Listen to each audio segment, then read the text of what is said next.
की आम आदमी पार्टी की सरकार के लिए आज का दिन निर्णायक साबित हो सकता है, क्योंकि उम्मीद जताई जा रही है कि आज ट्रांसफर पोस्टिंग से जुड़ा बिल लोकसभा में पेश होगा। हालांकि आज ही विपक्षी गठबंधन इंडिया की परीक्षा का दिन भी साबित हो सकता है। हालांकि लोकसभा में एनडीए के पास बहुमत है तो वहां आसानी से बिल पास हो सकता है, पर देखना होगा कि विपक्ष एकजुट होकर राज्यसभा में दिल्ली सेवा बिल को पास होने से रोक पाता है या नहीं। इस रिपोर्ट में हम आपको दिखाएंगे कि अगर दिल्ली सेवा बिल पास हो जाता है तो उससे क्या कुछ बदलाव होंगे।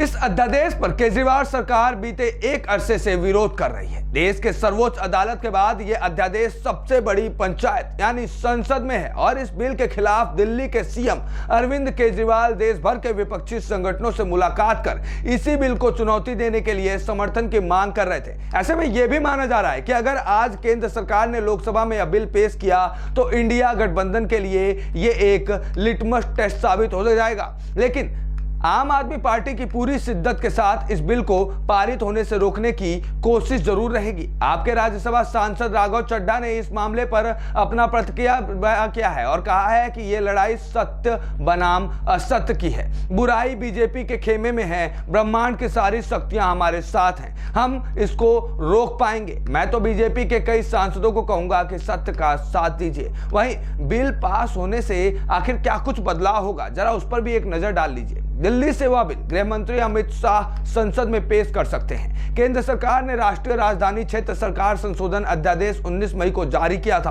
प्रधानमंत्री मोदी की अध्यक्षता में हुई केंद्रीय मंत्रिमंडल की बैठक में इस बिल को मंजूरी दे दी गई है। इस अध्यादेश में कहा गया है कि राष्ट्रीय राजधानी लोक सेवा प्राधिकरण नाम का एक प्राधिकरण होगा जो उसे दी गई शक्तियों का इस्तेमाल करेगा और उसे सौंपी गई जिम्मेदारियों का निर्वहन करेगा। गौरतलब है कि लोकसभा में इस बिल को पास कराने में मोदी सरकार को कोई परेशानी दिखाई नहीं दे रही है, क्योंकि सरकार के पास बहुमत है। लेकिन सरकार की भी परीक्षा राज्यसभा में होगी और सीएम केजरीवाल भी राज्यसभा में अपना पूरा ध्यान केंद्रित कर रहे हैं। लिहाजा आम आदमी पार्टी के नेता विपक्षी सांसदों की मदद से राज्यसभा में इसे रोकने की कोशिश में है। अध्यादेश आने के बाद से आम आदमी पार्टी ने इसके खिलाफ आवाज उठानी शुरू कर दी थी। मुख्यमंत्री केजरीवाल ने इसे दिल्ली के साथ धोखा बताया था। हालांकि आंकड़े इस बात की गवाही दे रहे हैं कि लोकसभा और राज्यसभा में ऑर्डिनेंस पारित होने में कोई खास परेशानी केंद्र सरकार को नहीं होगी, क्योंकि लोकसभा में विपक्षी गठबंधन इंडिया के 142 सांसद हैं तो वही राज्यसभा में इंडिया के 96 सांसद हैं। इस गठबंधन में कुल